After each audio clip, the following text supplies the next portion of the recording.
بەناوی خدای بەخشندەی میهرەبان بینەرانی ئازیز و خۆشەویستی کەناڵی ئاسمانی پەیام ئازیزانی بەرنامەی ڕسەی زانایان سەلامی خوای گەورەتان لەسەر بێ خۆشحاڵ و شادومانین کە لە خزمەتان دەبین بۆ پێشکەشکردنی ئەڵقەیشتری بەرنامەی ڕچە بۆ ئەڵقەی ئەمجارە ڕچەمان هێناوەتە چەمچەماڵ بۆ خزمەتی مامۆستایەکی ناوداری ئەو دەبەرە بنێوی ڕێزدار جەنابی مامۆستا مەلا عەباس عەلی ئاوبارەی دەخوازین ئەوەی ئەزیز و خۆشەویستا دواساتی بەرنامە بینەرمان بن بۆی بێکەوە ڕوو بچین لە ژیان و خزمەت و پلە و پێگە و پای ئەو مامۆستا ئەزیزە بینەرمان بن.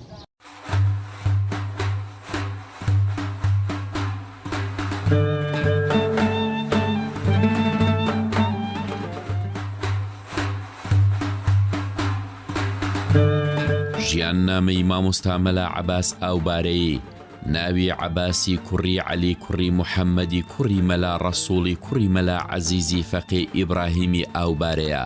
لە ساڵی 1938 لە گوندی ئاوبارە لە چەمچەماڵ لەدایک بووە و لە عەشیرەتی شوانە.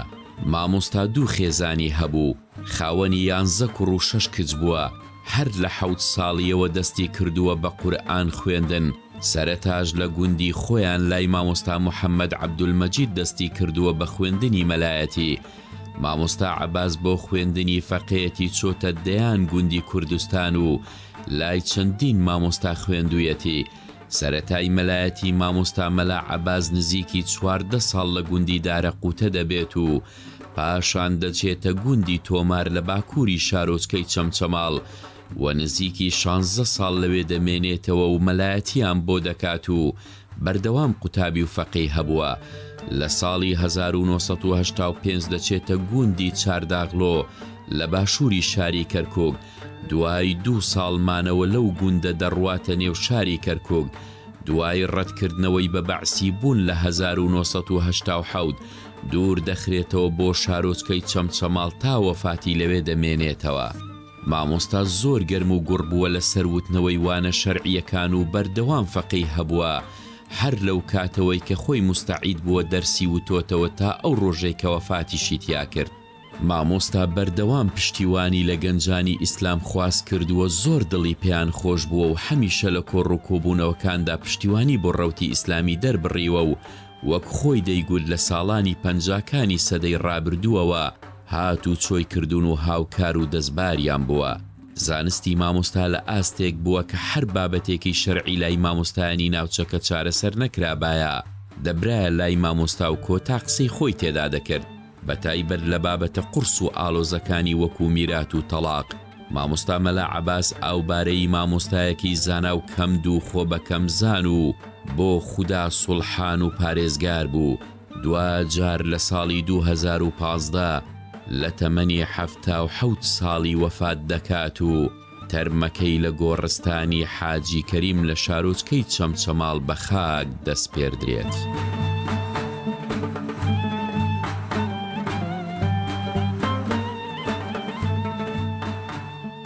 بەڵێ بینەرانی ئازیز و خۆشەویستی ڕچەی زانایان دووبارە سەلامی خوای گەورەتان لەسەر بێ. خۆشەویستان، لە خزمەتی یەکێک لە کوڕەکانی جەنابی مامۆستای ڕەحمەتی ڕێزدار جەنابی مامۆستا عەبدولمەجید لە خزمەتی ئەوەی ئەزیز و خۆشەویستا درێژە دەدەین بە زیاتر ڕووچوون لە ژیانی جەنابی مامۆستای بەڕێزمان. مامۆستا جان سەلامی خوای گەورەت لەسەر بێ. عەلەیکم السەلام وەڕەحمەت الله وبەرەکاتوه. مامۆستا، ئێمە لە سەرەتادا ژیانی جەنابی مامۆستا بیستمان ناو ساڵی لەدایک بوون ئەوانە، بەڵام دەمەوێت لەوە دەستێکن لە خزمەت جەنابتانە دەستپێکی خوێندنی جەنابی مامۆستا لە زانستی شەرعیە لەکوێ بوو؟ بسم الله الرحمن الرحيم والصلاة والسلام على رسول الله وعلى آله وصحبه ومن والاه. سەرەتا بەخێرهاتنی بەڕێزتانەکەین، چونکە بەکارێکی گەورە هەستاون ئەتانەوێت ژیاننامەی زانایان کۆ بکەنەوە و دوواداچوون بکەن و تاوەکو خەڵکی ئاشنای ژیاننامەی زانایانی کوردستان بێت. سەرەتا مامۆستا عەباس ئاوبارەی هەر لە گوندی ئاوبارە لەوێ لەدایک بووە، ساڵی 1938 لەوێ هاتۆتە دنیاوە. دیارە سەرەتای خوێندنیشی هەر لەوێ بووە. لە 8 ساڵی ئەچێتە لای مامۆستا مەلا محەممەد عەبدولمەجید، لەوێ دەست بە قورئان خوێندن ئەکات تا چەند ساڵێک. باو باپیرانی هیچیان مەلا بوون، زانست شەرعیان زانیوە؟ باو باپیرانی نا، بەڵام هەر گوندی ئێمە گوندی ئاوبارە وا مەشهورە بە ئەزهەری بچووک مەشهورە، چونکە نزیکەی بڵێم 12 مامۆستای ئاینی هەیە گوندێکی بچووک یعنی 12 مامۆستا بۆ 14 لەبەر ئەو مەدرسەی لێبوو چۆن ئەوە فراوان وەڵی هەر خەڵکێک بوون وەک بڵێ حەزیان بە دین بووە حەزیان بەوە بووە ئاشنای دین و ئەوە ببن ئەیتر ئەو خۆیان گرتووە کە هەر ماڵە و بنەماڵەیەک مامۆسایەکی ئاینی هەبووە. ئەو بارێکێکە لە گوندەکانی چەمچەماڵ لە گوندەکان کە سەر بە چەمچەماڵ نییە سەر بە ناحی ئاغجەلەرە ئەکەوێتە سەر بڵێن شاخی خەڵخەڵان کە لێرەوە مەسافەیەک دوورە لە ناحی شوان خۆشی هەر بە سەر بە عەشیرەتی شوان مەشهورە. دەستپێکی خوێنی زەناوەمسا هەر لەوێ بوو مامۆستایەکانی چێ بوون؟ هەر لەوێ بوون تقریبا نزیکەی تا بڵین تەمەنی کۆتایی نزیکەی 12 مامۆستای کردوون چونکە گەڕاون و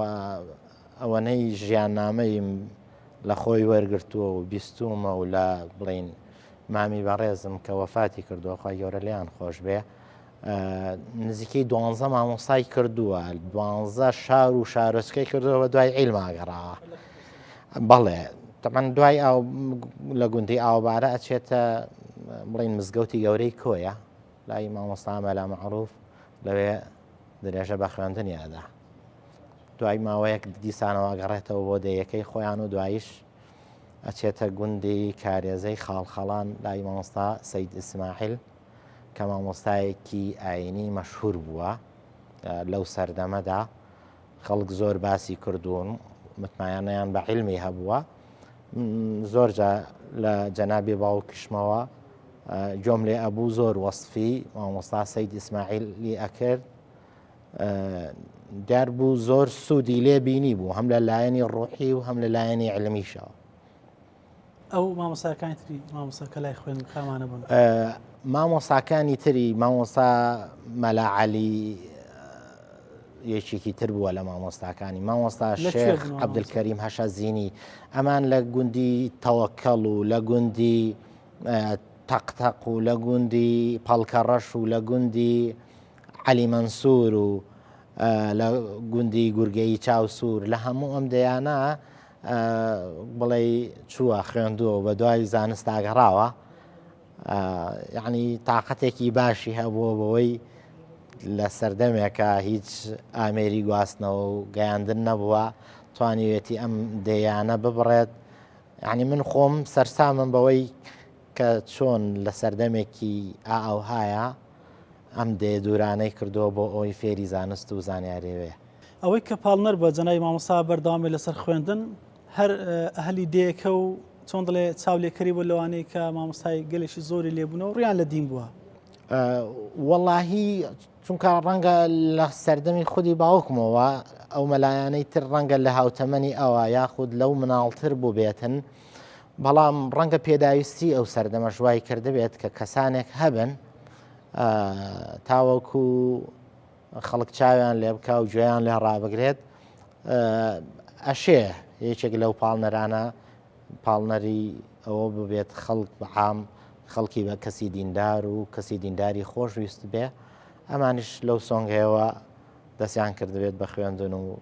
درێژیاندا بێ بەدرێت دوا بە دوای خوێندنەکەی کاتی ئەوە دێک کە بڕۆنامە زانستی وەربگرێ لە خزمەتی کوێ وەرگرت و ساڵی چەندیان لەکوێ بوو؟ ئەچێتە گوندی تۆبزاوە لای مامۆستا مەلا عەبدولمەجید شەقڵاوە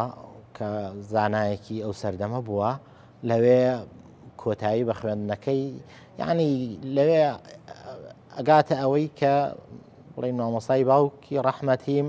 شایانی ئەوە بێت ئیجازەی عیلمی بدرێتێ هەر لەسەر دەستی مامۆستا عەبدولمەجید شەقڵاوە لەوێ ئیجازەی مەلایەتی وەرئەگرێ. ئەوەی کە باز بکرێت جەنای مامۆستا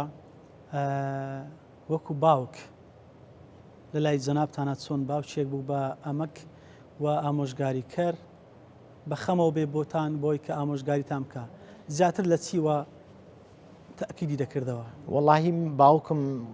تەبعێکی جیاوازی هەبوو لە مامۆستایانی تر تۆزێک کەمدوو بوو لە ڕووی دووە وە خۆم یەکێک بووم لەوانەی بە حەقەت تا وەفاتیشی کرد هەر شەرمم لێ کردووە یعنی هەر ئەگەر بمویستە گفتوگۆی لەگەڵا بکەم جارێ بە پرسیارکردن دەستم پێ کرد پرسیارێکی شەرعیم ئەکرد تایوەکو ببێتە دەواازەیەک بۆ ئەوەی گفتوگۆیە بکەین و چینە سەر باسێک ئەگینا ڕاستە و خۆم شخصی خۆم کە لە کۆڕەکانی زۆر ڕوم نەهاتووە گفتوگۆی لەگەڵا بکەم زیاتر پرسیارکردن بە پرسیارکردن چوومەتە ناو باسەکانەوە و تاوەکو بدوێم لەگەڵێ بەردەوامیش بووە الحەمدولیلا لە سەحوەی ئیسلامیە بەردەوام لەگەڵ گەنجان بووە و هانی گەنجانی داوە تاوەکو ڕێی دینداری بگرن دڵیشی پێیان خۆش بووە ئەگەر چی هەندێک گەنج ڕەنگە بە جۆرێک مامەڵی کردە بێت کاردانەوەی هەبوو بێت لە حاڵێکە ڕەنگە لە هەموو سەردەمێکە لەو گەنجانەمان هەبوو بێ بەڵام بەعام دڵی بە گەنج خۆش بوو هەموو جا گەنجی ملتەزیم و کەسی پەیوەست بە مزگەوتەوەی بەراورد ئەکرد بە کەسانێک و گەنجانێکی دەرەوەی مزگەوت ئایا ئەمانە باشترن یاخود ئەوانە بەردەوام یعنی لەناو سەحوە و ئامۆژگاری هەبووە لە بۆ گەنجان و ڕۆڵ و کاریگەری ئەو سای جەنابی مامۆستا باوکی ڕەحمەتیم بەردەوام حەزێکی هەبوو حەزی بە تەدریس بوو بەوانەوتنەوە کە من لە ژیانیا نووسی و میشتاوەتەوە و لە ئینسکلۆپیدیای کورد و کوردستان لەوێ ژیاننامەیمان تۆمار کردووە کە هەم خۆی فەقێ بووە و فەقێشی لە بەردەسا بووە جاران ئەیانت مستعید و سوختە و ئەوانە یعنی مەرحەلەیەکی بڕیەوە و خۆی تەدریسی کردووە بەردەوام حتا بڵێن لە 28 یانزەی 2015 بوو وەفاتی کرد کە پێش نیمەڕۆ تقریبا نزیکەی 4 دەرسێکی وتبووە ئەمجا هەستی بە ئازارێک کردەوە لە سینگیا و وەفاتی کرد یعنی تاوەکو کۆتایی ژیانیشی بەردەوام لە تەدریس دانەبڕاوە بەردەوام خەریکی خوێندنەوە و تەدریس بووە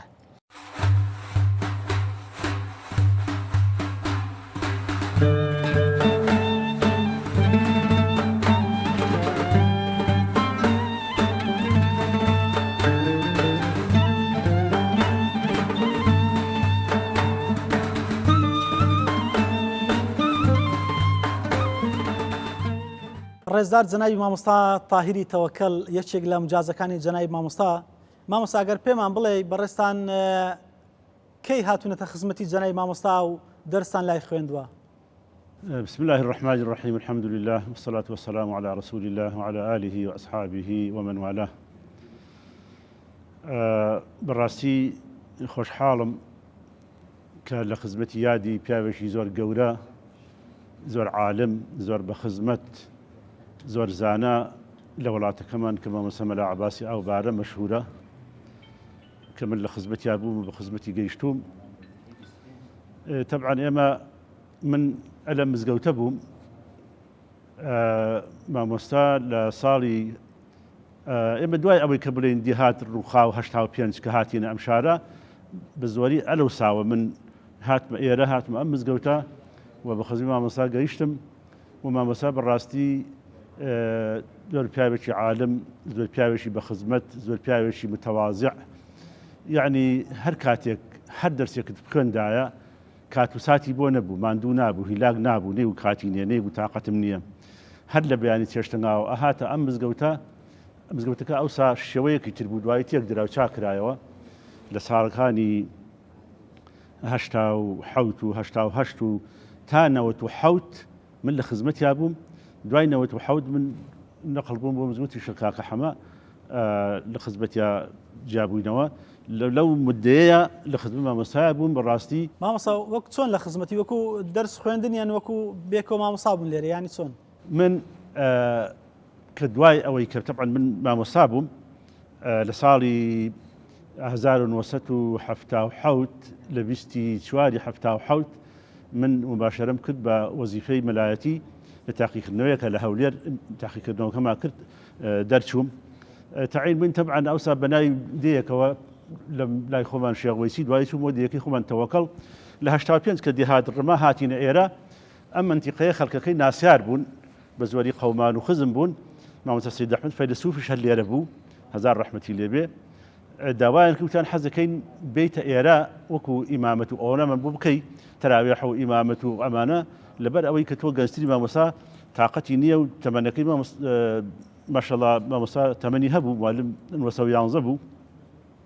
جایتر من لێرە بووم مامۆستا مەلا عەباس کە لە سەرداغلوو بوو لە خوار کەرکووکەوە لە زمانی بەعسا تەرحیلیان کرد ئەوەی کە کورد و مەلایەکە و دیارە بۆ سەمسەماڵ ئەلەم نزیکە خانوویشان کڕی قەدەری خۆ هاتە ئێرە کە هاتە ئێرە ئیتر طبعا ئێمە پێشتری وەکو خزمایەتی و ناسیاری و خەڵکی منتیقە و مامۆستا ئاشنا بووین پێی بەڵام ئیتر کە مامۆستا هاتە ئێرە ئێمە دووبارە وەک بڵی لە چۆنە لێ لە ئەلفوبێەوە دەستمان کردو بە خوێندن لە خزمەتیا بە فرسەتمان زانی ئەو کتێبانی کە خوێندومانە دووبارە پیا بڕۆینەوە هەر لە عوامیلەکان و لە تەسریب زنجانی وەرنەگرت مامۆستا بەڵێ ئیجازەی مەلایەتی وەرنەگرت بەو کاتە باباورم گرتبوو ئەخنالم کە خۆی تەعین بووین ئەبێ ئیجازەی مەلایەتیمان نەبووە تەعین نابووین باشەرەکان نادا پێمان بەڵام ئیتر لە خزمەت بەڕا ئەو ئیسفادەی زۆر من کە ئیسفادەم کرد لە خزمەت مامۆستا ئیسفادەم کرد لە علومەکان تاوا لێرە کە لە خزمەتیان خوێند بوو ئیتر مامۆستا بەڕاستی گەرم و گوڕی لەگەڵمانە حەزیە کرد زیاد شارەزا بین زیاد فێر بین زیاد پێ بگەین زیاد تێ بگەین تا هەر بۆ نمونە لە باسی میراس محکەمە نێزیک بۆ داری محکەمەیە لێرە ئەو خەڵکە کە باسی قەسەم شەرعی ئەوانەیانە برد ئەیانات بۆ ئێرە بۆ لای مامۆستا مەلا عەباس بۆ بەشکردنی میراتەکە یعنی ئەمەگە لە خزمەتی ئەو مەسەلانەمان دی بوو حەلمان کرد بوو یعنی باسی میراس کە باسێکی ئاڵۆزە لە فیقها وامان لا ئاسایی بوو زۆر زۆر بە چاشی ئەمانزانی یعنی مامۆستا زۆر لێمان ڕازی بوو مناسەخات و شێوەی زۆر زۆر حەلمانە کرد هەمووی لە خزمەت مامۆستای خوێندبوومان و هاوکاری باشمان بوو بەڵێ مامۆستا وەکو هەڵسەنگانێک لە بۆ زانستی زانای مامۆستا ئەگەر بێ ئەدەبی نەبێ لە حزوری ینی مامۆستا چۆن زانایەک بوو مامۆستا وسا مامۆستا مەلا عەباس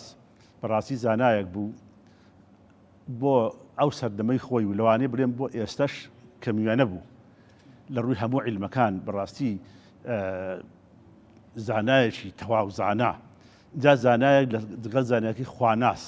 لەگەڵ خواناسەکەیان متەواضع لەگەڵ متەواضعەکەیە بێعومێد لە دەستی خەڵک قەناعەتەکەی جار هەبوو ڕەمەزانن ئەمانە حەزی ناکرد بڕاتە دەرەوە بازار و مازار نێک و خەڵک زەگی پێ بەرێ یەکێ بیدینێ بڵێ دەوڵەبەرێ بڵێ مامۆستا هاوکاری بکەم یعنی مامۆستا زۆر لەو شانە زۆر پیاوێکی تەواو یەکلایی خۆی یەکلایی کردبووە بۆ دین و دینداری و خواناسی و علم و زانستەکەی بێحەد بوو یعنی هەر کتێبک ئەوەی نەبوو بڵێ متالعی بکات بۆ بەیانی ئەم دەرسە بڵێتەوە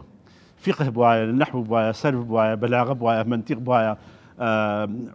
علومی حەدیث و قورئان و هەرچی بواە مامۆستا ماهیر بوو زۆر بە تایبەتی لە مەذهبی ئیمامی شافعیە ئیتر ئەگەر بڵێم شافعیشی ئەم سەردەمە بوو دەکرێت پێم بڵێ مامۆستا ئەو خەسڵەتانە جەنای مامۆستا هەیبوون جەنای مامۆستا بەچیانەوە زۆر سەرسام بوو سیفەتەکانی مامۆستای کە جەنابەت پێوە سەرسام بووی بەڵێ وڵی مامۆستا تەبعاً زۆر لە ڕووی دینداریەوە جارێ ئەو کولی بیانێنێک کە ئاهاتە ئێرە تا نوێژی چێشتەناوی ئەکرد حەجر ڕکعاتەکەیە کرد حەجر ڕۆژێ نەبووە ئەو حەجر ڕکعاتە نوێژە نەکە هیچ فەرزێک نەبووە ڕەنگە بڵێم 4 ڕکعاتی پێش نیوەڕۆ 4 ڕکعات دوای نیوەڕۆ نەیهێشتووە بەزایە بڕوا یعنی قورئان خوێنن ئەورادی ئێواران و بەیانیان ئەوەک دەلائیل خەیرات و ئەو زیکرانی ئێواران و بەیانیان و ئەمانە ئەمجا ئەو مامۆستا بەڕاستی پیاوێک بوو لەگەڵ مەلایەتی و ئیمامەتەکە پیاوێکی میوان دۆست بوو پیاوێکی بە خزمەت بوو لە ماڵا زۆر متەواضع بوو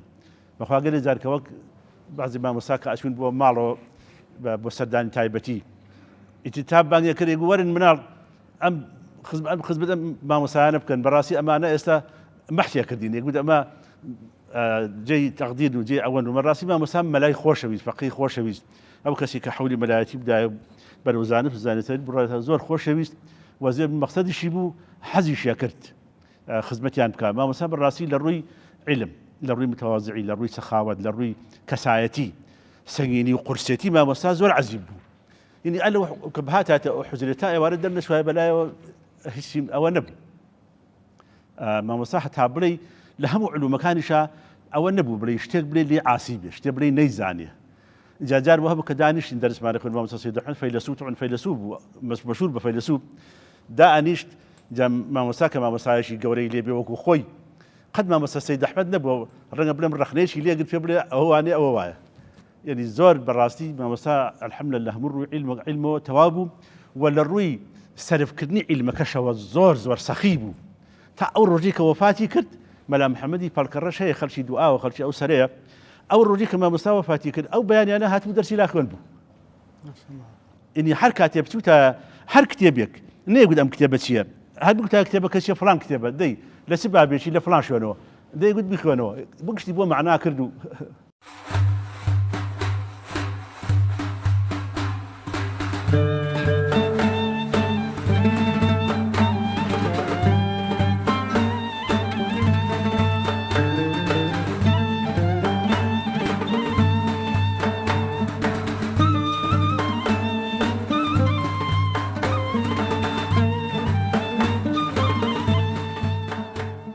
جنابي مامۆستا مەلا عەباس دەرەجاتی عالی بێ و قەبری پڕ نور بێ ئەشکور بۆ خوا وەجاخی ڕوونە چەند مناڵێک لە مناڵەکانی مامۆستای علومی شەرعین و زانستی شەرعیان خوێندووە و خوتبەیش ئەدەن و ئێستا مدەڕیسن لە مەدرسە شەرعیەکان کە ئەمە خۆی لە خۆیە بەر ئەو حەدیسە ئەکەوێ کە ئەفەرمێ وەلەدین صالحین يدعو له شکر بۆ خوا مامۆستا مەلا عەباس سەدەقە جاری هەیە بێجگە لەوەی کە دەیان قوتابی ئەوانەی کە لە خزمەتی ئەوە بەهرەمەند بوون لە هەموو علومەکانی شەرعی ئێستا سەدەقە جاری مامۆستان مامۆستا عومری عامیر بوو واتە عومری ئاوەدان بوو یەکێک لەو مۆقیفانەی کە زۆر گرنگە ئێمە لە بیری نەکەین و باسی بکەین ئەوەیە مامۆستا بەردەوام لەگەڵ حەق بوو بەردەوام لەگەڵ ئەو مەزلومانە بوو کە زوڵمیان لێکرا هیچ کاتێک مامۆستا نەبینراوە پشتگیری زاڵم بکە کە ئەمە خۆی لە خۆیان ئەرکی هەموو زانایانە وەکو قودوە وەکو چاوساغ لە ناو خەڵکە پشتی مەزلومان بگرن و لەگەڵ ستەمکاران و زاڵمان نەبن لە هەر شوێنێکە بێشەرعی لێ بوایە و گوناه و تاوانی لێ بوایە مامۆستا لەو شوێنە نەئەبوو و نەئەمایەوە جارێکیان لە بیرمە گەنجێک لەو گەنجانەی کەوا تازە پێ ئەگەن و زیاتر قەدری زانایان و مامۆستایان ناگرن لەگەڵ جەنابی مامۆستا مەلا عەباس کەوتە مناقەشە لەسەر مەوزوعێکی فقهی منیش لەو بەینا دانیشتە بووم گەنجەکە زۆر بە جورئەتەوە بەرامبەر جەنابی مامۆستا مەلا عەباس وەستا وتی ئەو مەوزوعە وانییە و بەو شێوەی کە تۆ ئەڵی وانێ مامۆستا نەتووڕە بوو نە هەڵچوو فەرمی ئەمە مزگەوتە لە ناو مزگەوتە مجادلە ناکرێ جەوی مزگەوت تێگەچێ کوڕی خۆم ئەگەر ئەدەوێ فێربی و تێبگەی وەرە بۆ حوجرەکە لەوێ دانیشین لە کتێبەکانە شتەکە بۆ ڕوونەکەمەوە من لەوە فێری حلم بووم چکە زانایان ئەبێ حلمیان هەبێ ئەبێ لە کەسێک کە غەڵەتی کرد بەرامبەر ئەوان چاو لە پێغەمبەری گەورەمان بکەن محەممەد صلی الله عليه وسلم کە زۆر حەلیم و لەسەر خۆ بووە و جوابی نەزانەکانی بە شێوەیەکی ناڕێک نەداوەتەوە بەڵکو حلمی هەبووە لەگەڵیانە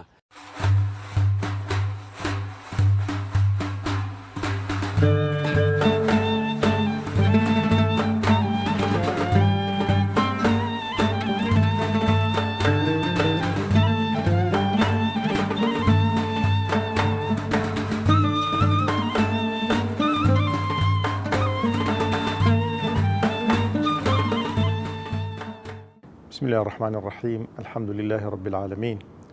الذي قال إنما يخشى الله من عباده العلماء والصلاة والسلام على سيدنا محمد الذي قال العلماء ورثة الأنبياء وعلى آله ومن صار على نهجه إلى يوم الدين خۆشەویستان سڵاو و ڕەحمەتی خوای گەورەتان لێبێ ئەم ڕاوەستانەمان لە خزمەتی مامۆستای مەرحوم و گەورە و هەمیشە لە یاد بوو جەنابی مامۆستا مەلا عەباسی چەمچەماڵ کە ئەمڕۆ بە سوپاسەوە لە خزمەت ئەو مامۆستا بەڕێزانەیە کە کورتەیە قەتر بە دەریایەک لە ژیان نامەکەی باز دەکەن بەندەش وەکو فەقێیەک کە ئەگەر قبول کا یەکێک لە فەقێ زۆر بچووک و نەخوێنەوارەکانی جەنابی مامۆستای مەرحوم دیارە بەندە لە خزمەتیا لە ساڵەکانی 95 لە خزمەتیا بووین زۆربەی ئەوانەی کە لە خزمەتیا خوێندم فقه بوو و بە تایبەتی مغنی المحتاج ئەو مامۆستا بەڕێزە دیارە لە هەموو علمەکان بە شێوەیەکی گشتی زۆر سەرکەوتوو بوو ئەگەر دروست بێ بڵێم شافعیەکی بچووک بوو هەرچەند لەبارەیەوە بیڵێ بۆیە یەکێک لە تایبەتمەندیەکانیشی ئەوە بوو زۆر ملتەزیم بوو بە فقهی شافعیەوە بۆیە بە شانازیەوە لە خزمەتیە زۆرێک لە مغنی المحتاج و هەندێکی تر لە علمەکان لە خزمەتیا بە تایبەتی لایەنی فقهی زۆر لی سودمەند بووین بۆیە لە کۆتاییشدا لە ساڵی 2000 لە سەرەتاکانیە ئیجازەی زانستی پێبەخشین کە شەرەفێکی گەورە بوو بۆ ئێمە و لە کاتێکیشا کە وەفاتی کرد لە ڕۆژی وەفاتی و لەسەر گۆڕستان سوپاسی مامۆستایانی چەمچەماڵ بەگشتی و خانەوادە بەڕێزەکەی ئەو شەرەفەیان بە مندا کە تەلقینی مامۆستای گەورە و هەمیشە لە یادبووی خۆم بکەم جەنابی مامۆستا مەلا عەباس تەلقینەکەی من لە خزمەتیا بە بێئەدەبی دەبینم کە بەڵام واجبێکە و هەمومان دەبێ ئەو سەفرە گەورەیە بکەین دیارە جەنابی مامۆستا ئەوەی کە باسی لێوە بکەین وەک دەوترێ لەمایان شتێکە فەرمونون هەندێک لە زانە بەرز و بڵندەکان كان يحمل في قلبه الإيمان وفي لسانه الفقه وفي يده العمل الصالح ئەم زانە گەورە و بەرز و بڵندە لە دڵیا ئیمانی هەڵگرتبوو لە زوبانیشا فقهیەکی پاکی جوانی شافعی هەڵگرتبوو و لە دەستیشا خێروبێریی گەورە ئەمما مۆستا بەڕێزە ئەگەر باس لەلایەنی بەندایەتی علمی ئەخلاقی ئەمما مۆستا بەڕێزە بکەین کە سێ تەوەری زۆر گەورەیە ئێمە باسیکەین لە چەند خولەکێکی کەمدا باسی قەترە بە دەریاژ نییە جەنابی مامۆستا لە ڕووی علمیەوە بەڕاستی یەکێک بوو لەو زانە زۆر شارەزا نادیارەکان کە بە حکمیەوەی لە سنووری چەمچەماڵە ژیاوە و ئەو کاتەش لە سەردەمی ئەودا هۆکاری ناسین و بەڵاوبوونەوەی ئەو وەکو ئێستا کەناڵی ڕاگەاندن و ئەوانە کەمێک کەمتر بوو بۆیە مامۆستا لە ڕووی علمیەوە کەسێکی زۆر بەتوانا و شارەزا بە تایبەتی لە فقهی شافعیە و بە تایبەتی تر بڵێم دەتوانم بڵێم لە سنووری چەمچەماڵ و دەوروبەریە شارەزاترین کەسێک لە فقهی میراث جەنابی بوو تەنانەت زۆربەی زۆری ئەگەر بڵێم هەموو لەو سەردەما کێشە میراثیەکانی یاسایی یان قانون یان محکەمەی چەمچەماڵ هەمووی دەهاتە لای ئەو چەند جار من لە خزمەتی بوومە ئاڵۆزەکان دەستی بۆ نووسێنیش نابرد دەها دەیگو فلان مردووە فلان و فلانی لە پاش بەجێما ئەوەندە پارەی هەبووە ئەویش تەنها ئاوە چاوە مبارەکەکانی لێک دەناو دەیفەرموو ڕۆڵە ئەوە نەدەگرێ و فلانیش ئەوە نەدەگرێ و پارەکەش ئەوە نێویی ئەوە ناپێ دەبڕێ پێویستی بە نووسراو نەبوو کەسێکی تر دەیتوانی ئەوە بنووسێ لەبەرەوە لە ڕووی علمیەوە ئەو جار ئەگەر لە ڕووی علمیەوە هەر ئەو بە شەشی باز بکەین لە ڕاستیدا کەسێک بوو زۆر عشقی علم زۆر عشقی گەاندنی زانست و زانیاری بوو ئەوەندەی کە ئێمە لە خزمەتی بووین کاتێک کە دەچوە ناو عیلمەوە هەموو شتی لەبیر دەچۆوە یعنی ئەوەندە تێکەڵ دەبوو بەو زانستە و ئەوەندەشی وتبووەوە هەروە بۆمان دەخوێنەوە لە خزمەتیا دەڕۆیشت ئەگەر لە ڕووی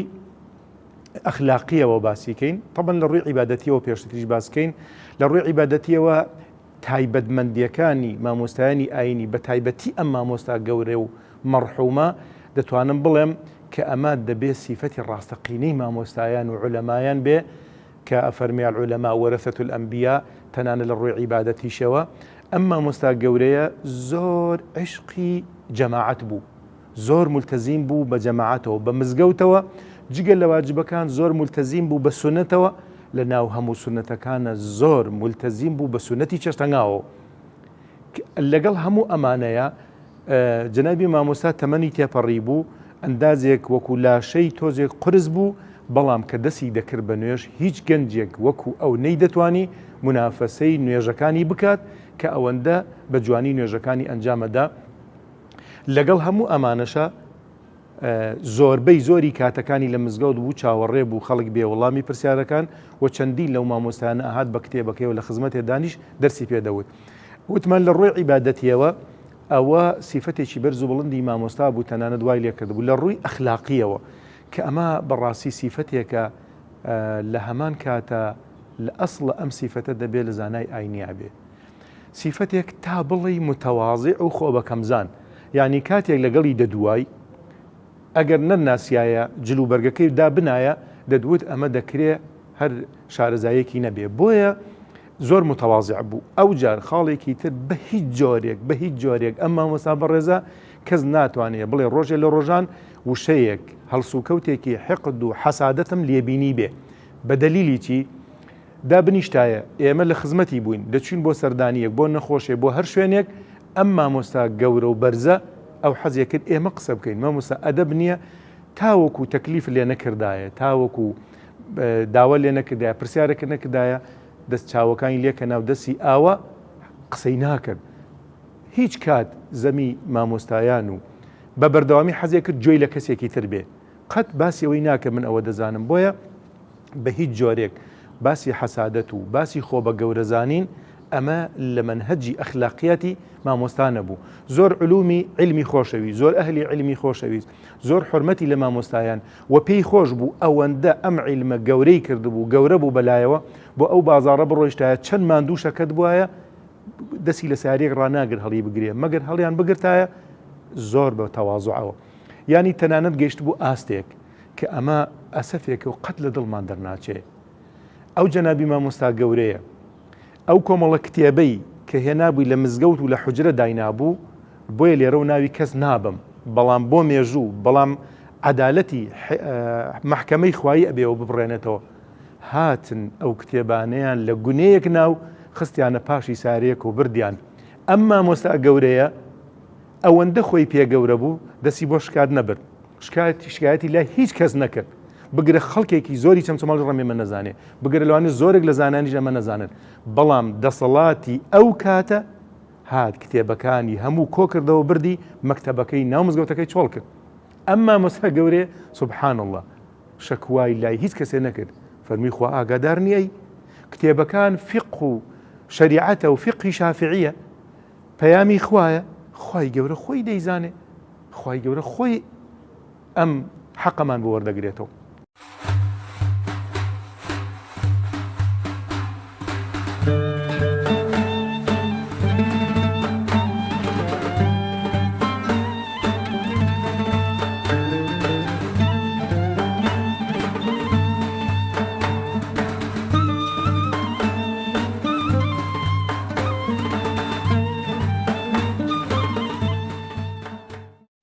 بەڵێ بینەرانی ئازیز و خۆشەویست هەر بۆ درێژەدان لە خزمەتی جەنابی مامۆستا مەلا عەباسە لە خزمەتێکێک لە نەوەکانی یانە بڵێن کچە زاکانی جەنابی مامۆستا ڕێزدار مامۆستا سۆران عەبدولکەریمە کە هەم نەوەی ئەوە هەمیش لە خزمەتی جەنابی مامۆستا خوێندێتی جا بۆ ئەوەی لە خزمەتی جەنابی مامۆستا زیاتر ڕۆبچین بۆ ئەوەی کە هەم لەگەڵشی ژیاوە هەمیش دەرسیشی لا خوێندووە بزانین جەنابی مامۆستا چمان بۆ باسەکە بۆی کە بێتە مای عیبەر و پەند بۆ ئێمەمان کە مامۆستایەکی ئاوا ناودار و پایبەرزمانە بۆ مامۆستا جان سەلام عليك السلام ورحمة الله مامۆستا بەخێر بێن سەر چاو یاخوا بەخێر بێن مامۆستا لە دەست پێکە دەمێ ئەو بزانم کە بەڕێستان چەند لە خزمەتی جەنابی مامۆستا وەکو ئەوەی کە قوتابی بوون لە خزمەتی چەند بوو الحمد لله والصلاة والسلام على من لا نبي بعده سرەتا داواکارم لە الله جل جلاله لە باپیرەم خۆش بێت من هەموو جا پێمەوت باوە عادەتەن لە ناو ئێمەیە بە باپیرە ئەڵێن باوە ئەنجا پێمانوت باوە مەلە ئەم پیاوە بەوی قارە عالیمە زاهیدە من 3 ساڵە خزمەتیا بوومە ساڵەکانی 98 99 2000 لە خزمەتی ئەم پیاوەیە 3 ساڵە بەبەردەوامی خوێندووە مامۆستا بە بەردەوامی دەرسی پێوەتوموانی کە ئەو بابەتانی کە زەڕور بووە جاری وا هەبوو لە مزگەوت پێی ئەوتم لەگەڵ فەقیەکانی ترە و خوێندکارەکانی ترە ئەوانەشی کە خۆم حەزم لێی وایە ئەچوومە ماڵەوە بە خزمەتی زۆرم لێ ئەکرد و ئێوەش عەزیەتمە دا دەکرێت بڵێن مامۆستا بۆ جەنابتان VIP بووە وەڵاهی بۆ بەڕاستی بۆ ئێمە قودوە بوو بۆ ئێمە مەدرسە بوو ئەگەر بۆ خەڵکی چرا بوو بێ بەڕاستی بۆ ئێمە ئەتوانم بڵێم خۆرێک بوو بەڵێ کە لە خزمەتی مامۆستا دەکرێت پێمان بڵێ بوونە ئەو تایبەتمەندانەی لە جەنابی مامۆستا هەبوون چی بوون وەکو مامۆستایەک وەکو مودەڕیسێک باپیرم بە ڕەحمەت بێ خی گەورە لێی خۆش بێ خەتیب نەبوو بەلیغ نەبوو قسەزان نەبوو بەڵام مدەڕیز بوو بە مانای کەلیمە زانا بوو بە تایبەت لە فیقی شافعیە یعنی هێندە ڕۆچ بوو لە فیقی شافعیە جارێکیان لێم پرسیوتم باشە باومە لە ئەگەر ئەم کتێبانە نەمان چیەکەی لە بیرمەوتی ئەتوانم هەموو فیقی شافعی بنووسمەوە یعنی ئەوەنە تەدریسی کردبوو بە ڕادەیەک ڕۆچ بوو لە ناویە لە بەری کردبوو و لە علمەکانی ئالەیە زۆر زیرەک بوو لە علمی فەڕایزە ئەگە کێشەکە هەچەنی قوڵ بواە و چەنی ئالۆز بواە ماشاڵڵژک لە ژێر دەستی ئەو دەرناچوو وەکو زیاکردنەوەی ئەو خەسڵەتانی کە مامۆستا هەیبوو کەمایە عیبەر بێ بۆ ئێمە لە خودی جەنەی مامۆستا هەبوو بن باپیرم بە ڕەحمەت بێ خی گەورە لی خۆش بێ بەوە مەشهور بوو پیاوێکی بێدەنگ بوو من هەموو جار يعني ئەڵێم پێغەمبەری خوا صلی الله عليه وسلم کەی فەرموویەتی من كان يؤمن بالله واليوم الآخر فليقل خيرا أو ليصمت باپیرم ئەمە لە ژیانیا بوو يعني لە مەجلیسا دانوشایە تەنانەت لە ماڵی خۆیە لەگەڵ کچ و کوڕەکانیە ئەگەر شتێک خەیری دنیا و قیامەتی پێوە نەبووایە باسی ناکرد يعني زۆر بێدەنگ لەگەڵ بێدەنگەکەیە زۆربەی کات ئاگام لێ بوو لێوەکانی ئەجوڵای و زەکرێ کرد ماشاءالله يعني ئەگەر مەجلیسەکە چەندێک قەرەباڵغ بواە ئەو سەرمەشقی مەجلیسەکە نابوو مەجلیسەکە بگری و قسە بۆ خەڵکا و ئەوانە زۆربەی کات لە مەوقعی پرسیار و وەڵاما بوو کە پرسیار شت لێ کرد کاتێک کە کاتی خۆی هات بە قسەیە کرد کاتێک پرسیار لێ کرد ئەگەر پرسیارەکە جێگەی خۆی بواە جوابێدایە و جێگەی خۆی نەبواە ئەیوت من حەقم نییە سەرم بابەتەوە مامۆستاتی جەنایب مامۆستا کاریگەری هەبووە لەسەر مامۆستا سۆران بەوەی کە ئەو خەسڵەتانەی کە لە خودی مامۆستا هەبوون مامۆستا لە یادی بێتن و بۆ خۆشی جێبەجێام کات والله من سبحان الله کە مناڵ بووم یعنی ساڵی 1992 قورئانم خوێند هەر لەو کاتەوە حەزم بە پیشەی دەعوە و پیشەی مەلایەتی هەبوو ئیتر شتێک بوو یعنی خوای پەروەردگار بۆ میکرد بوو ئیتر کە هاتمە لای باپیرم دەستم کرد بە خوێندنی شریعەت و ئەوانە ئەو حوبە زیاتر بوو لەلا ماڵتان هەلێوە مامۆستایەوە ماڵمان ئێمە لە مجەمەعی بوو پێوترە پیرایەکان ماڵی باپیرم لە ناو چەمچە ماڵە بوو ڕۆژانە بە سەیارە هاتوو چۆمە کرد نەدەمایەوە لەوێ نامامەوە گەڕامەوە بۆ ماڵ بۆ ماڵی دایکمە ڕۆیشتمەوە بە حکمیەوەی باپیرم دوو ژنی هەبوو دوو بەرە کوڕی هەبوو ماشەڵڵا 11 کوڕی هەبوو دانێکیان وفاتی کردو خوای گەورە لێی خۆش بێت لەوانە تەنها یەک خاڵەیەکم علومی شەرعی خوێندووە بەڵام ئەویش مینبەری نییە بەڵام ئیتر من ئەو گازاندەمان کرد ئێمە وەکو پێیان بەڵام ئیتر الحەمدوللا من ئێستا بەڕێچکەی ئەوە ڕۆیشتومە الحەمدوللا ئەگەر ڕاستە وەکو ئەو زانانی وەکو ئەو بە ڕەنگە بە حیلم و بە تەقوا و یعنی ئەو مواسفاتانی ئەو امتیانە بێ بەڵام الحەمدوللا بە عەمامە و بە جلوبەرگ و بە ڕێبازەکەی ئەوە ڕۆیشتومە ئەو خاڵانەی کە مامۆستا سۆران پێیانەوە سەرسام بوونەکە لە خودی مامۆستا هەبوو بن وەکو ئەوەی کە بۆ ئێمەی باز بکەی ئێمە شتا بتوانین چاوی لێ بکەین یەک لەو خاڵانە باپیرم بە ڕەحمەت بێت دنیا نەویست بوو یعنی بە دوای دنیاە ڕای ناکرد خاڵێکی تر لەو خاڵانە باپیرم زۆر هۆگر بوو بە مزگەوتەوە یعنی بەبێ مزگەوت ناژیە بیرم نایە نوێژێکی لە ماڵەوە کرد بێ بەتەنیە یەکێکی تر لەو خاڵانە زوو ئەچوو بۆ مزگەوت یعنی جاری وا هەبوو سەعاتێ پێش بانگ ئەڕۆی لە مزگەوتە نوێژیە کرد یەکێکی تر لەو خاڵانی کە بەڕاستی ئێمە ناتوانین یعنی بە شوێنی ئەوە بڕوین حوبێکی زۆری هەبوو بۆ تەدریس بۆ شریعەت یعنی بەبێ مقابلیش یعنی چەند جاری وا هەبوو 2 سەعات لە خزمەتی دەرسم خوێندووە یعنی چەندێ وتومە دەست خۆش بێ عەزیەتم دایخوای گەورە پاداشت باتەوە هیچ ڕەدێکی نەبووە چۆن بڵێ هەستمە کرد یعنی ئەو پێویستی بۆ قسانی من نییە یعنی هێندە چونکە مامۆستاکانی وا هەستمە کرد ئەو مامۆستایانی ئەو لای تەدریسی کردبوو لای خوێندبووی وەختی خۆی یعنی خەڵکانیە بوون بۆ خوا لێ بڕاوە بوون وەکو باز ئەکەن مامۆسا ئیسماعیل و مامۆسا عەبدولمەجیدی الله أعلم شەقڵاوەیە چیە لای ئەویش خوێندوەتی کە باسی ئەو پیاوانەیە کرد یعنی چەندی لێ بڕاوە بوون بۆ خوا بۆ ئەم شەریعەتە بۆ ئیسلام هەسمەکرد ینی بە شوێنی ئەوانە ڕۆیشتە بوو لا ئوریدو منکم جەزاء ولا شەکوورا لە ژیانی ئەوە هەبوو. مامۆستا نەمانی ئەو مامۆستایانە کە بەمانای کەلیمە ئەهلی علم بوون لەگەڵ ئەوەشە علمیان لەگەڵ عمل و تەقوایە گرێدا بوو لە ڕۆژگارێکی وەکو ئەمڕۆیە ئێمەمان چەندە پێویستمانە بتوانین هیچنا وەک قودوە و چاوساغێک چاویان لێ بکەین. ضرورەتێکی زۆرە داعیان و بانخوازانی ئەم سەردەمە مامۆسایان شوێن لەو ینی بە شوێنە و عالمانەیە بچن بە چاویان لێ بکەن. من ئەوەندەی ئەو مامۆسایانە بە باپیرەشمەوە بە ڕەحمەت بێ کە دائەنیشتن مەجالیسی جیدالیان نەبوو لەسەر باتڵ کۆ نابوونەوە یعنی دەستی یەکتریان نەگرت. باوەڕت هەبێ مامۆسای زۆر گەورە لەو چەمچەماڵەیە کە یعنی هەکبەکەی پڕ لە زانستە لە مەجلیسی باپیرەما دانیشتووە یعنی من ئەمزانی 100% ئەم مەسئلەی ئەیزانێت باشە بەڵام پێش ئەوەی ینی پێش ئەوەی خۆی بابەتەکە باسکە تەقدیمی باپیرەم لێکردی وت مامۆسای گەورەمان جەنابەت دەربارەی ئەم مەسئلەی هەڵەیچی کە باپیرەم قسەی لێ کردایە ئەم ئیزافەیە کە کردە سەری و مامۆسا ئەمەش هەیە شێخ ئیسلام ئەدەبن لەناو ئەوانە یعنی منافەسە نەبوو منافەسە لەسەر پێگەکە منافەسەی ناو نەبوو منافەسەی شوهرەت نەبوو وەشتێکی زۆر جوانم بەدیەکردیانە لەگەڵ ئەوەی کەوا جاربەجار سوعبەت و قسەی خۆشیشیانە کرد بەڵام تەجاوز یەکتریان ناکرد. من نەمبیستوە لەو ئەو مامۆسایانەیە ڕۆژێ لە ڕۆژان باپیرەم غەیبەتی مەلایەکی کرد بێت یعنی هەر کەسێک جبە بەشان و عەمامە بەسەر وایە باپیرەم هەموو جایوت عاقیبەت خێر بێ هەموو جایوت عاقیبەت خێر بێ خوا پایەداریکە هەر ئەوەنە زیاتری ناوت.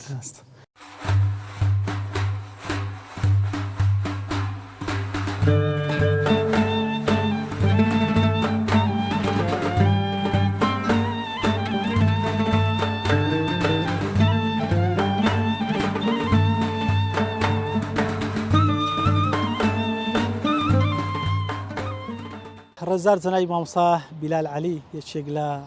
هەموو جازەکانی جەنابی مامۆستا هەمیش وەک بڵێ دۆستێک لە خزمەتی جەنابی مامۆستا بۆی کە ساڵانیش زۆر لە خزمەتی بوو. پێمان بڵێ مامۆستا بەڕێز دەستپێکی خوێنی جەنابتان لە خزمەتی مامۆستا بۆ کەی دەگەڕێتەوە؟ بسم الله الرحمن الرحیم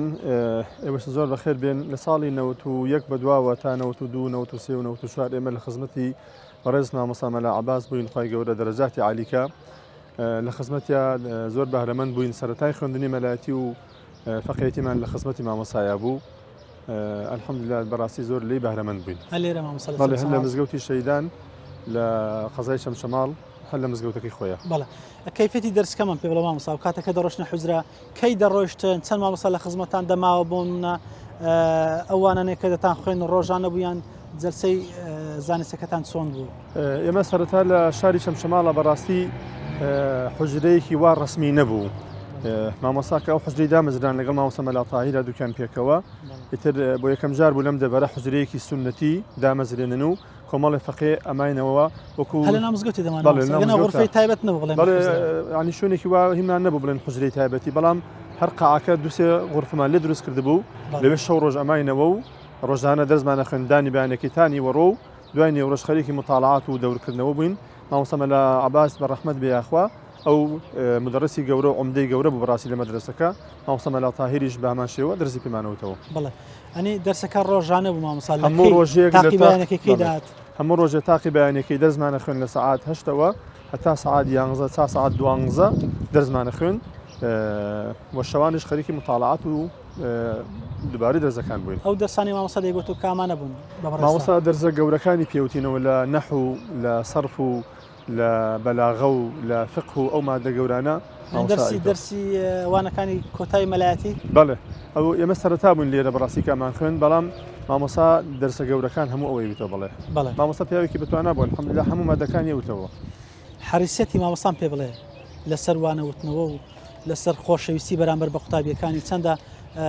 لەگەڵتانە بۆن منە گەرم و گوڕ بووی کە زەوقتان بداتێ بۆی بەردەوام لەسەر دەرسەکانە؟ وەڵاهی مامۆستا یەکێ لە سیفەتە جوانەکانی ئەوە بوو زۆر موسر بوو لەسەر دەرزوتنەوە یعنی یەکێکە لەو مەلانی لەم دەبەری شەمشەماڵە وەحید ئەو کە لە سەردەمی حکومەتی عێراق و لە دوای ئینتیفازە و هەتا ئەو ڕۆژەش تەنانەت وەفاتی کرد چەند دەرزێکی وتەوە وەفاتی کرد ئەو ڕۆژەش کە وەفاتی کرد تاق بەیانەکەی دەرزی وتەوە ئەو جا وەفاتی کرد زۆر موسر بوو لەسەر دەرزوتنەوە تەشویقێکی زۆری بۆ دروستە کردین قسەی خۆش لەگەڵ دەرسەکانە نوکتەی خۆش ینی شەوقێکی بۆ دروست کرد بووین بەردەوام لە قسە دەرسەکانی پێکەنین و قسەی خۆش هەبوو بۆ ئێمە گەرم و گوڕبین و بەردەوام لێ پێشینەوەی ئەکرد لەگەڵمانە و زۆر جار ئەم بینی مامۆستا پێش دەرسەکان مطالعاتی کرد و حازیریە کرد لە دوای ئەوەی کە دەرسەکانی ئەوتەوە لە دوای نیوەڕۆ ئاگدار بووم ئەو پرسیارانەی کە لی ئەکرا پێویستی بە دوواداچون بووە ئەچوو مطالعاتی کرد و بۆ بەیانیشتی تازەی پێوتینەوە زۆر موسر بوو لەسەر دەرسەکانی حتمما لای مامۆسای ترش خوێندوتە بەڵێ ئەگەر پێم بڵێ تایبەتمەندی دەرسی مامۆسای لەگەڵ دەرسەکانی ترا چ بوون ئەوەی کە زۆر لەسەری تاکیدیە کردەوە وەڵاهی مامۆستا خۆی پاکیەکی زۆر گەورەی هەبوو یعنی یەکێک بوو لەو مامۆستا بەڕێزانی کە سیفاتی مامۆستا و زانای گەورە بەڕاستی بێ ئەمە بێ تەقوا و وەرعێکی زۆر باشی هەبوو یعنی ئێمە زۆر معجب بووین هەموو فەقێکان بە شەونێژی مامۆستا ئێمە لە حوجرا ماینەوە ئاگادار بووین هەموو شەوێ سعاتێ پێش نوێژی بەیانی ماڵی لە مزگەوت دوور نەبوو یەک دوو کۆڵانی بینی بوو بەڵام هەموو شەوێ سعاتێ پێش نوێژی بەیانی ئەهاو بۆ مزگەوت دەرگاکانی ئەکردەوە شەو نوێژ و عیبادەتێکی زۆری هەبوو ئەمە بەردەوام بوو تەسەور ناکەم مامۆستا شەوێک بوو بێ شەو نوێژی نەبوو بێت ینی ئەمە کاریگەریکی زۆری لەسەر ئێمە هەبوو ڕۆژێکمان نەبیستەوە مامۆستا ئیلا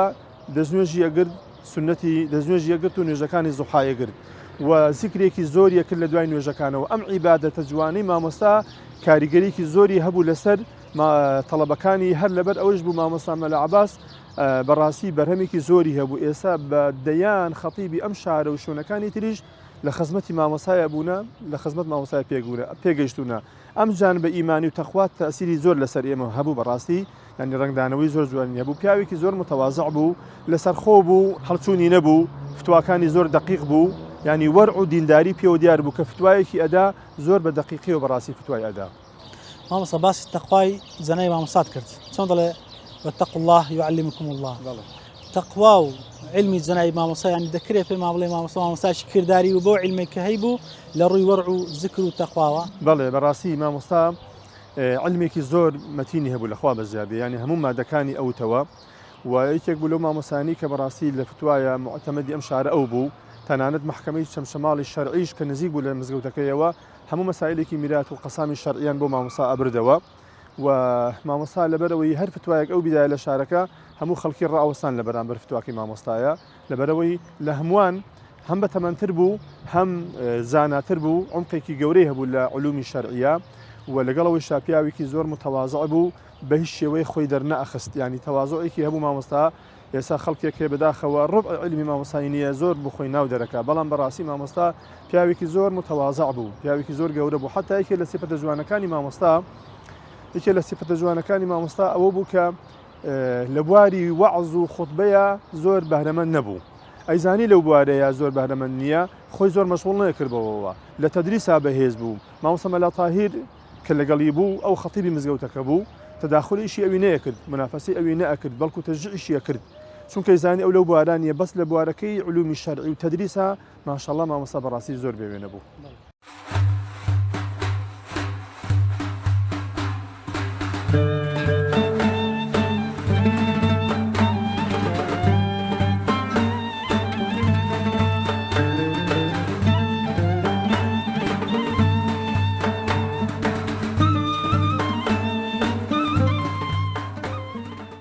بەڵێ بینەرانی عەزیز و خۆشەویستی ڕچەی زانایان ئەڵقەی ئەم جارەی بەرنامەی ڕچە بەش یەکەمی لێرە بە کۆتا دێنین ئێمە هەرچەندە باسی گەورەی لە پلە و پێگە و پایەی زانستی و خزمەتی کۆمەڵاتی زەنای مامۆستا باسکەین ناتوانین حەقی خۆی پێ بدەین بۆیە بە چاوەڕوانێتان هێلینەوە لە ئەڵقەی داهاتوو پەنا بەخوا زیاتر درێژە دەدەین بە خزمەت و سیرەتی جەنابی مامۆستای کۆچ کردومان تاو کات بەخوای گەورەتان ئەسپێرم خوداتان لەگەڵ